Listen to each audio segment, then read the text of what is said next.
Am I wrong for allowing my terminally ill daughter to smoke and drink? I am the 42-year-old father to a 16-year-old girl. About 3 months ago, we found out via a visit to the hospital that our daughter had a late-stage form of brain cancer, and we were told that survival was not likely. But we tried anyway, and despite our best efforts, we found no improvement in the cancer. My daughter is fully aware of all of this. Well, recently, my wife was looking for a hair straightener that my daughter had borrowed and found a few grams of marijuana, an Elf Bar vape, as well as a partially empty bottle of Tito's vodka in her bedroom. When confronted, my daughter confessed to having used these substances for about a month at that point. She said that since she knew she wasn't likely going to live past 18, she wanted to be able to try these things socially, but she assured us that she was being responsible with them. I myself am a user of these substances as we live in a legal state.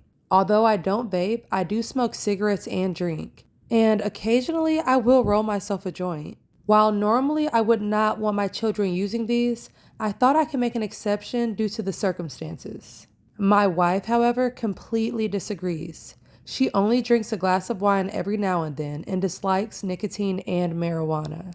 We had a conversation and came to the conclusion that she would be allowed to do these things under my supervision, as long as it's from retail stores and dispensaries and not from street dealers.